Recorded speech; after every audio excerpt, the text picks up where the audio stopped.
नमस्कार। मैं सुभाष शर्मा आज आपसे स्वयं बहुत अध्ययन करके देश के वर्तमान बजट पर जो इस वक्त डिस्कशन के लिए संसद के पटल पर रखा हुआ है और उसी के दौरान प्रधानमंत्री श्री नरेंद्र मोदी के एक महत्वपूर्ण उद्बोधन पर चर्चा करने के लिए आपके बीच में आया हूं। मैं कोई अर्थशास्त्री नहीं हूं, प्रधानमंत्री भी कोई अर्थशास्त्री नहीं है, मगर उन्होंने बहुत कुछ सीखा और सीख करके वो आज मुझे लगता है कि इस कैबिनेट में जो इनकी अपनी वर्तमान कैबिनेट है उसमें सबसे अच्छे अर्थशास्त्री के रूप में आज हमारे देश के बीच में अपने विचार रखने वाले प्रधानमंत्रियों में से बन गए हैं। प्रधानमंत्री ने सीखा तो मैं एक एंकर हूं, मैं एक न्यूज़ चैनल चलाता हूं, ये मेरा भी दायित्व है कि मैं भी स्टडी करूं। तो मैंने 3 दिन प्रधानमंत्री के एक भाषण को स्टडी किया, उसको समझा, उसके अर्थ को समझा और वो मेरे पास रिकॉर्डेड भी है। मैं बीच बीच में आपको अपनी बात के समर्थन के लिए प्रधानमंत्री का वो संबोधन सुनाता रहूंगा, क्योंकि मैं जो कुछ भी कहूंगा वो प्रामाणिक रूप से बोलूंगा। प्रधानमंत्री ने जो कुछ भी कहा, आइए पहले उसको सुन लेते हैं। नमस्कार। इस बार बजट से पहले आप में से अनेक साथियों से विस्तार से बात हुई थी। इस बजट ने भारत को फिर से हाई ग्रोथ ट्रेजेक्टरी पर ले जाने के लिए स्पष्ट रोडमैप सामने रखा है। बजट में भारत के विकास में प्राइवेट सेक्टर की मजबूत पार्टनरशिप पर भी फोकस है। बजट में पब्लिक प्राइवेट भागीदारी के स्कोप और टारगेट्स को क्लैरिटी के साथ सामने रखा गया है। डिसइन्वेस्टमेंट और एसेट मोनेटाइजेशन इसका एक अहम पहलू है। साथियों, जब देश में पब्लिक सेक्टर एंटरप्राइज शुरू किए गए थे तो समय अलग था और देश की जरूरतें भी अलग थी। जो नीति 50-60 साल पहले के लिए सही थी, उसमें सुधार की गुंजाइश हमेशा रहती है। आज जब हम ये रिफॉर्म्स कर रहे हैं तो हमारा सबसे बड़ा लक्ष्य यही है कि पब्लिक मनी का सही उपयोग हो। कई ऐसे पब्लिक सेक्टर एंटरप्राइज हैं जो लॉस मेकिंग है। जी, प्रधानमंत्री ने ये भविष्य के लिए भारतवर्ष का जो सरकारी उपक्रम है, जिनको पब्लिक सेक्टर अंडरटेकिंग्स कहते हैं, PSU, वो प्रधानमंत्री जी का प्रोनाउंसिएशन में कई बार वो PAU लग रहा है, लेकिन एक्चुअली वो PSU बोल रहे हैं। तो उन्होंने यहाँ साफ कहा कि ये उनका नीति वाक्य है और सरकार की भविष्य में जो सरकारी उपक्रम है, जो पिछले 70 साल में बहुत ही मेहनत से, और उनमें से कई तो ऐसे भी हैं जिनका अभी नाम सामने नहीं है, मगर वो अंग्रेजों के जमाने से ही ये पहले से स्थापित है। आगे आगे उनका जिक्र भी अभी आएगा। तो प्रधानमंत्री ने अपनी सरकार की मंशा बहुत स्पष्ट कर दी। यहां मैं प्रधानमंत्री की तारीफ करूंगा। अब प्रश्न ये है कि वो इस देश को सूट करते हैं कि नहीं करते, इस पर आज हम चर्चा करेंगे। तो क्रम से मैं चाहता हूं कि प्रधानमंत्री जी का ये अगला वक्तव्य आप इस वक्त सुने।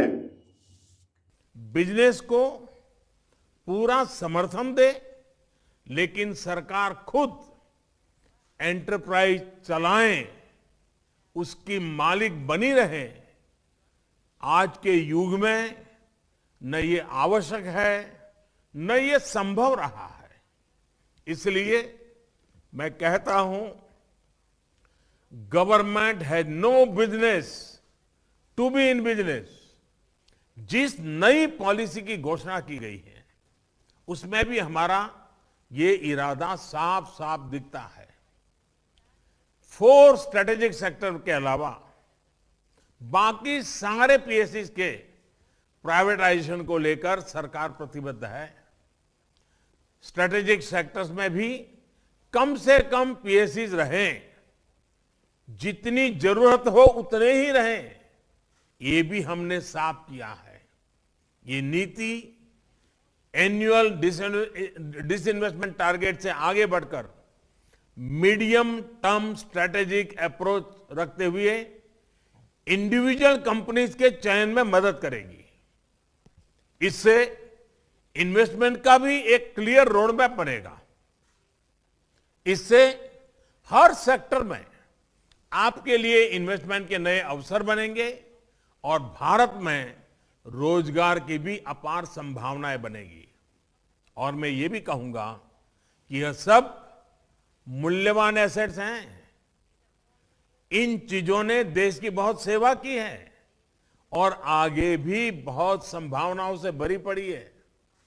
हमने बहुत बार देखा है कि जब मैनेजमेंट बदलता है तो इकाइयां नई ऊंचाई पर को छू लेती है।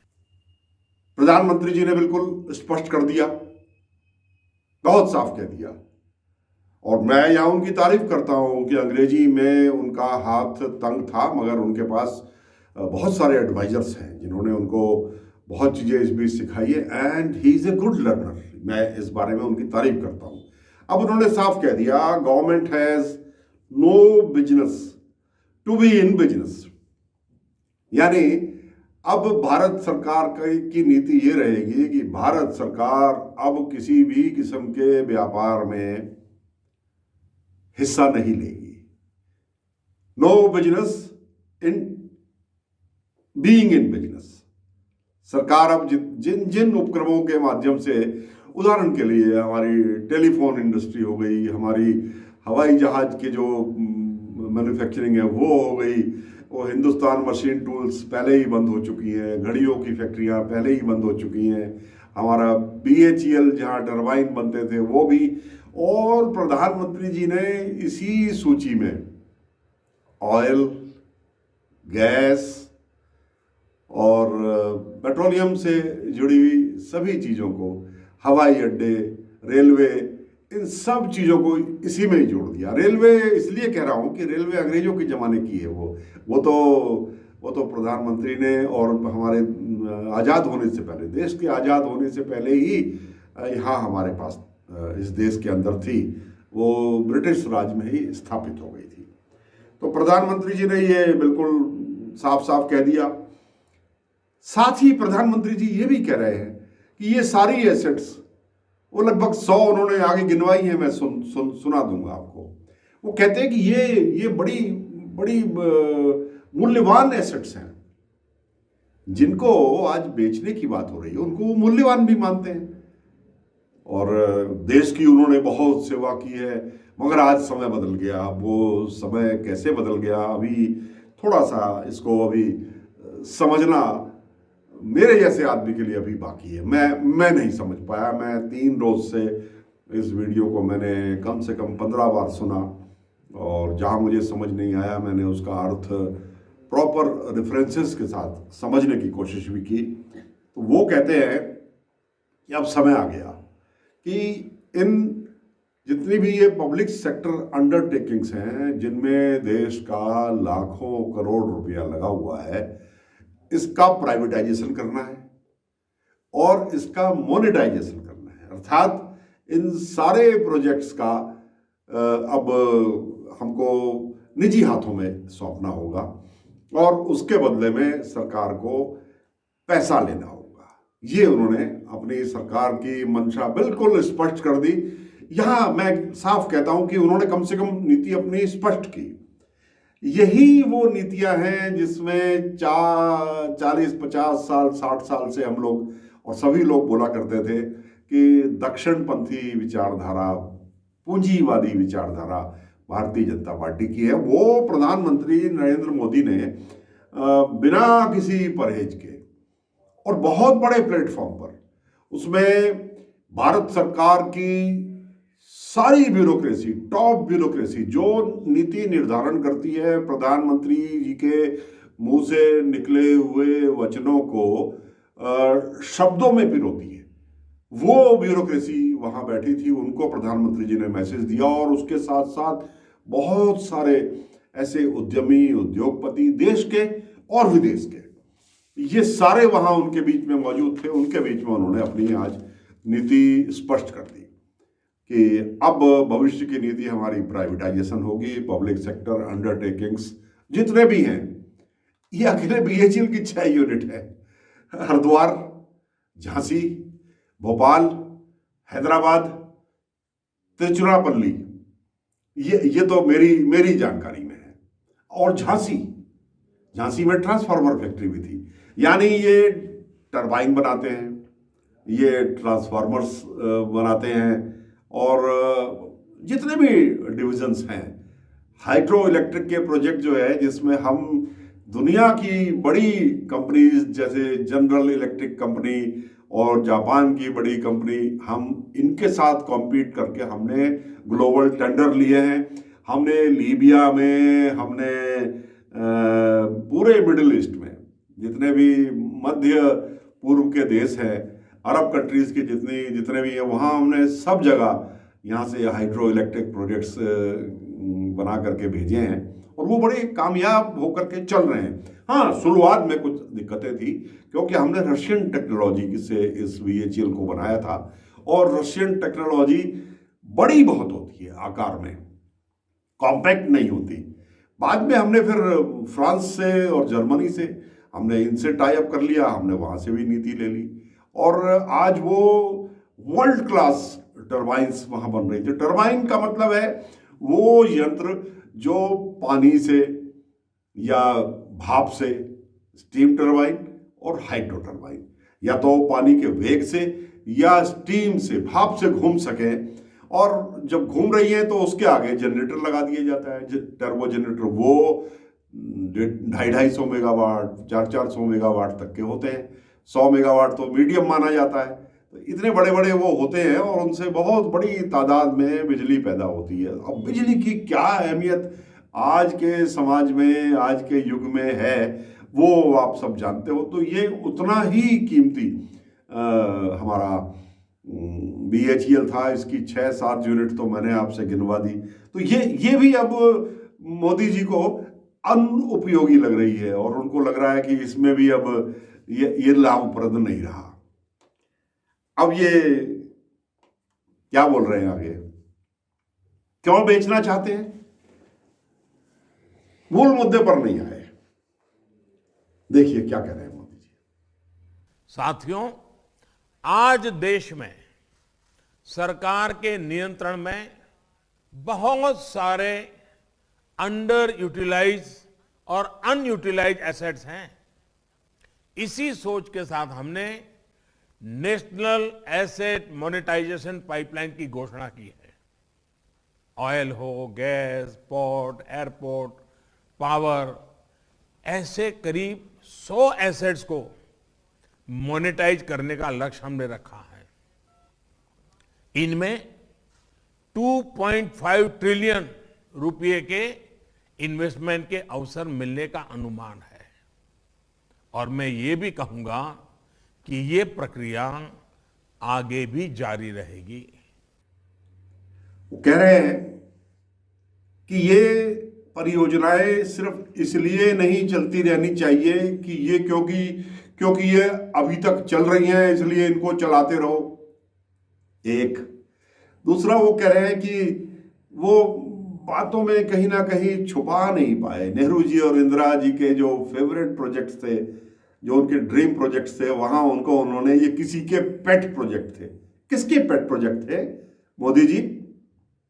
ये पेट प्रोजेक्ट थे तो नेहरू जी के और इंदिरा जी के, तो आपको जो ईर्ष्या उनसे है वो फिर आपकी बातों में बार बार आ ही जाती है। और यहां आपने फिर कह दिया कि सिर्फ इसलिए चला दे कि किसी के पेट प्रोजेक्ट थे।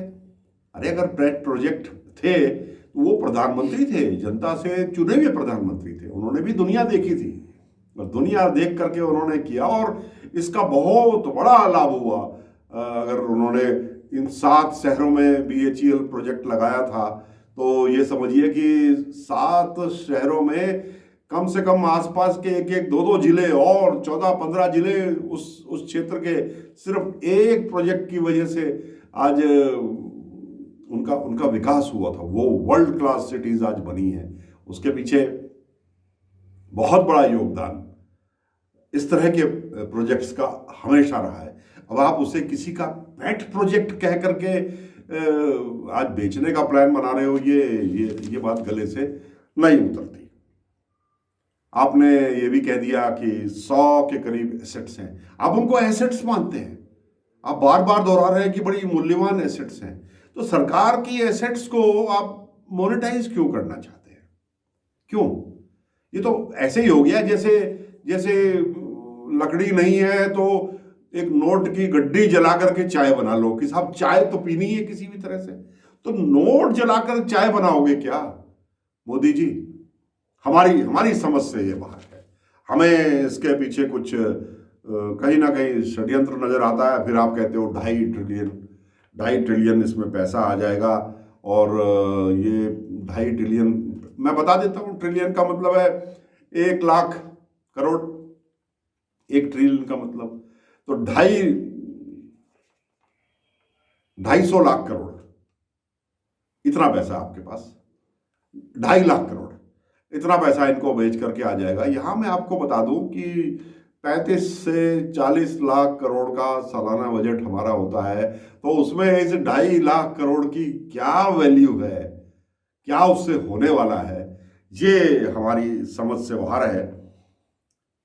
आगे मोदी जी का जो विचार है पहले उसको सुन लीजिए। एसेट मोनेटाइजेशन और प्राइवेटाइजेशन जो पैसा आता है उससे गरीब का घर बनता है। वो पैसा गांव में सड़क बनाने काम आता है, वो पैसा स्कूल खोलने में काम आता है, वो पैसा गरीब तक साफ पानी पहुंचाने के काम आता है। सामान्य मानवी से जुड़े ऐसे कितने ही काम होते हैं। आजादी के इतने साल बाद भी हमारे देश में इस तरह की कमियां हैं। अब देश इसके लिए ज्यादा इंतजार नहीं कर सकता है। मोदी जी कह रहे हैं कि मैं इन एसेट्स को मोनेटाइज करूंगा। ये अंग्रेजी का शब्द है ताकि आपके समझ ना आए। सीधे सीधे ये है कि मैं सरकारी संपत्ति को बेचूंगा, इसकी हिंदी यही होती है। एसेट्स मोनेटाइजेशन की हिंदी है कि एसेट्स का मतलब यहां पर सरकारी संपत्ति, आपकी और मेरी संपत्ति नहीं बेच सकते, वो तो बाद में बिकेगी, वो तो साइड इफेक्ट है उसका, वो तो बाद में अपने आप बिकनी है क्योंकि वो प्रक्रिया है। तो ये कहते हैं एसेट मोनेटाइजेशन एंड प्राइवेटाइजेशन, यानी इस 3 शब्दों में इनकी मंशा क्लियर है। जो एसेट्स हैं सरकारी, जो 70 साल में तैयार की गई, जिसकी वजह से आज शहर के शहर जो जंगल थे, जहाँ जंगली जानवर घूमते थे, आज सभ्यता जहाँ बस गई, जहाँ सभ्यता पनप गई, जो आधुनिक शहरों का मुकाबला करते हैं, उनको अब ये बेचेंगे, बेच करके पैसा आएगा। बेचेंगे किसको? And privatisation, assets monetisation and privatisation. जो प्राइवेट पार्टीज हैं, ये मोदी जी के शब्द है भाई, ये मैंने नहीं बोला, उन्होंने बड़ी मंशा क्लियर कर दी कि प्राइवेट पार्टीज को देंगे। और ये भी कहा कि यहाँ हम खुद सेलेक्ट करेंगे कि कौन प्राइवेट पार्टी जो इसका ठीक से रख रखाव कर सके, जो इसको ठीक से आगे भविष्य में चला सके, जो इतनी समर्थ हो, यानी जिनके पास ज्यादा पूंजी हो। अब ज्यादा पूंजी आज की तारीख में हिंदुस्तान में कितनों के पास रह गई आप जानते हो। 2, 3, 4 पुराने लोग हैं और 2 नए सितारे मोदी जी के उभर रहे हैं। उनके लिए मैं नाम उनका क्या लूं, अंबानी, अडानी, अब मेरे बोलने न बोलने से फर्क क्या पड़ेगा, ये आप भी जानते हैं। उनकी महत्वाकांक्षाएं हैं और मोदी जी उनकी महत्वाकांक्षा पूरी करने में अपने चुने हुए चोजन वंस, जो उनके चोजन वंस हैं, उनको वो प्रोजेक्ट देना चाहते हैं। उन्होंने बहुत स्पष्ट कर दिया, ये आपने सुन लिया। वो कहते हैं सड़क बनेगी, स्कूल बनेंगे। मोदी जी, सड़क बनाओगे, पुल बनाओगे, ट्रैवलिंग इतनी महंगी आपने कर दी कि उन सड़कों पर चलने के लिए कोई बचेगा भी? कौन चलेगा उन सड़कों पर? तेल महंगा कर दिया, गाड़ियां महंगी कर दी आपने, और चलेंगे तो उन सड़कों पर हमको टोल टैक्स देना पड़ेगा। तो जब आपको हमें चलने लायक ही नहीं छोड़ोगे तो ये सड़क आप किसके लिए बना रहे हो? ये एक प्रश्न है, ये बड़ा महत्वपूर्ण प्रश्न है। और यहां मैं आपसे एक बात और कहना चाहता हूं कि ठीक है, ये आपने कहा है कि अब मेरी भविष्य में यही नीति रहेगी। इसमें हमें कोई गुरेज नहीं है अगर आपकी ये नीति है, लेकिन पहले इन नीतियों को घोषित कीजिए, इन नीतियों पर चर्चा कीजिए और इन नीतियों पर जनता से जनादेश मांगिए। आपको चाहिए कि आप एक जनादेश जनता से मांगे और उनसे ये कहें कि भाई मेरी अब भविष्य में नीति ये है कि मैं सारे जो बड़े प्रोजेक्ट्स हैं, जो 100 मैंने सूची बना रखी है, उन 100 में तो कौन कौन होगा आपने तो बताया नहीं अभी। आप तो सिर्फ 10-12 ही गिनाते हो। गैस के प्रोजेक्ट जो फायदे में है, पेट्रोलियम की सारी कंपनियां जो फायदे में है और जो लाभ कमा करके आपको दे रही है। आपने BSNL खत्म कर दिया, अब सिर्फ उसकी घोषणा ही बाकी है। आपने BSNL की कॉस्ट पर दूसरे प्राइवेट प्लेयर्स को पनपा दिया और वो ये सीधा आरोप है मोदी जी, जनता का आरोप है।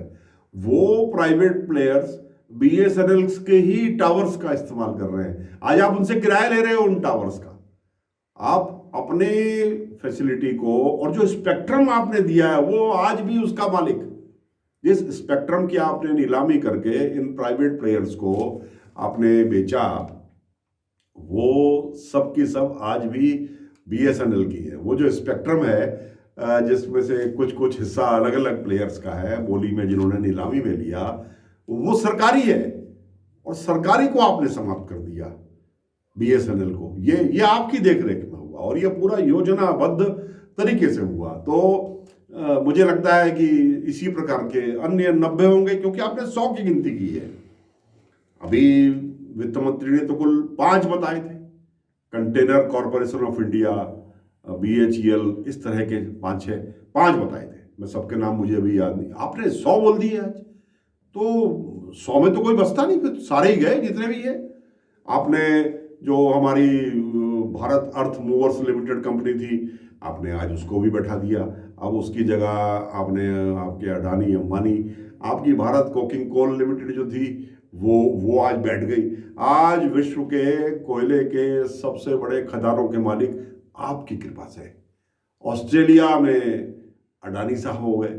दुनिया का सबसे बड़ा भंडार जिसको जमीन से निकाल कर समुद्र के रास्ते दुनिया में पहुंचाया जा सके, वो आपने अडानी जी को दिलवा दिया। उसमें 1 लाख करोड़ डॉलर की बात थी बैंक से लेने की, वो भी आपने वहाँ उनको अपने इंटरफेरेंस से दिलवाई दिया। एक बार मना हो गया था। तो वो धीरे धीरे एकाधिकार आप करते जा रहे हो। और देखिए, आप अपने वीडियो में अब बात करते हैं कि कंपटीशन की सुनिश्चित करने के लिए, पारदर्शिता सुनिश्चित करने के लिए, तो Modi ji, competition commission of India तो पहले से ही है। MRTP समाप्त हो गया, monopolies restricted trade practice commission, ये पहले बनाया था इंदिरा जी ने, जिस वक्त वो समाजवाद की तरफ इस देश को ले जाना चाहती थी, उस वक्त बनाया था कि किसी का एकाधिकार व्यापार में नहीं होने देंगे। फिर अभी आपने आज ये भी कह दिया कि कृषि के क्षेत्र में जो प्राइवेट पार्टीज आएंगी, जो उसमें भी जो प्राइवेट दखल है, कॉरपोरेट दखल है, उसका भी लाभ होगा। तो मोदी जी फिर बचा क्या? जो सरकारी कंपनी 10,000 12,000 लोगों को रोजगार देती थी, वो प्राइवेट कंपनी बामुश्किल 1000-1500 लोगों को उसमें रखेगी और तनख्वाह उतनी नहीं मिलेगी। तो आपने तो जीवन स्तर ही बदल डाला 1 मिनट में लोगों का। अब एक प्रश्न अंत में मैं आपसे ये पूछना चाहता हूं कि जब आप सारी ये 100 अंडरटेकिंग्स को आप बेच रहे हो, तो ये इतने कॉलेजेस यूनिवर्सिटीज पिछले 20 साल में क्यों खुले? इनको भी बदलिए ना। क्या करेंगे वो इंजीनियर? क्या करेंगे वो मैनेजमेंट के ग्रेजुएट्स? उनका तो कोई काम फिर बचा नहीं। आप कहते हैं कि इंफ्रास्ट्रक्चर बनेंगे तो उसमें रोजगार मिलेंगे। मोदी जी उसको रोजगार नहीं मजदूरी बोलते हैं, मजदूरी। उसमें मजदूरी मिलेगी। तो फिर साफ स्पष्ट कर दीजिए कि आपका बच्चा 14-15 साल का हो, तसला उठाने लायक उसके कंधे हो जाए, तो उसको भाई भेज दीजिए कहीं आसपास मजदूरी करने के लिए। क्यों पढ़ने के लिए प्रोत्साहित कर रहे हो? क्यों माँ बाप का पैसा खराब कर रहे हो?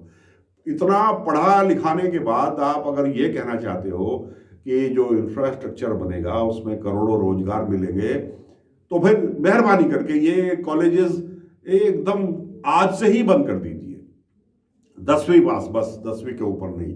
10वीं पास होते होते शरीर खुल जाता है, वो मेहनत करने लायक हो जाता है नौजवान, फिर वो काम करेगा, नौकरी करेगा। क्यों उसके आप दिमाग खराब कर रहे हो? क्योंकि आपने जब तय कर लिया कि सारे उद्यम बेचेंगे, तो कोई लड़का MSc chemistry, MSc petroleum science करके क्या करेगा?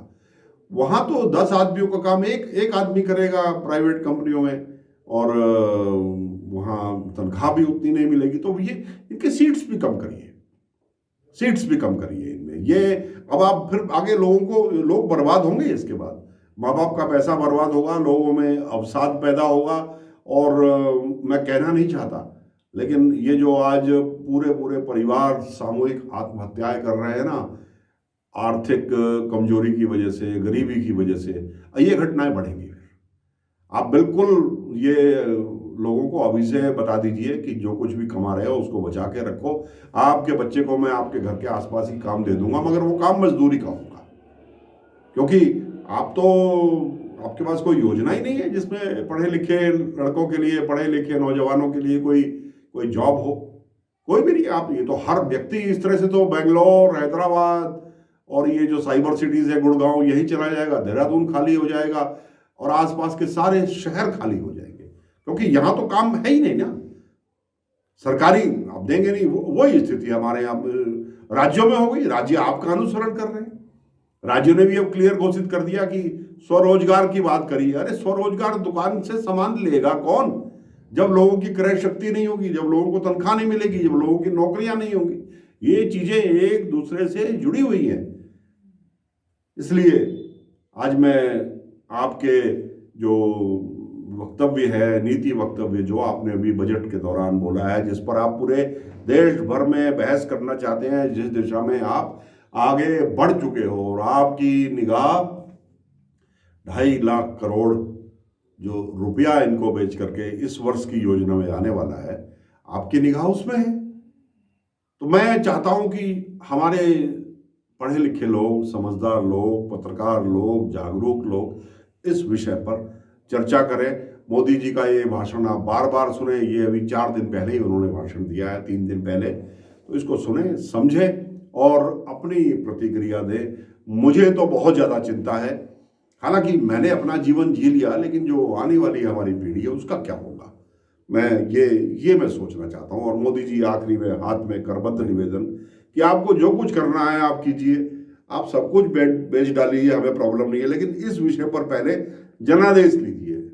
आप अपनी ये पॉलिसीज जनता के सामने रख के आप एक रेफरेंडम कराइए, दोबारा चुनाव लड़िए, और जनता आपको इसके लिए आज्ञा देती है तो आप करिए जो आपको करना है।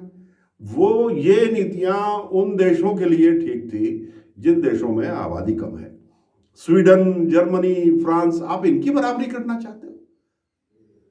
आपको 130 करोड़ लोगों को रोजगार देना है। कभी आपने ये सोचा? मैं चिंतित हूं। मैं बार बार सोचता हूं मैं ये वीडियो समाप्त करूं, लेकिन विचार जो है वो एक दूसरे पर ओवरलैप कर रहे हैं। मैं बहुत परेशान हूं कि इसका हश्र क्या होने वाला है। इसलिए अब और ज़्यादा ना सोचते हुए मैं आज अपनी बात यहीं समाप्त करता हूँ। बहुत जल्दी आपके पास इससे ही जुड़े हुए किसी अन्य विषय पर आपके बीच में एक बार फिर से आऊँगा। आज थोड़ा सा वीडियो लंबा भी शायद हो गया, मगर महत्वपूर्ण था। आपसे ये बातें शेयर करनी जरूरी थी। इसको देखें, ध्यान से सुने और सुनने के बाद अपनी प्रतिक्रिया जरूर दें। मुझे सब्सक्राइब भी करें, क्योंकि मैं आगे भी बहुत महत्वपूर्ण विषयों पर तर्कों, तथ्यों, प्रमाणों के साथ बोलने वाला हूं। आपका बहुत बहुत आभार। नमस्कार।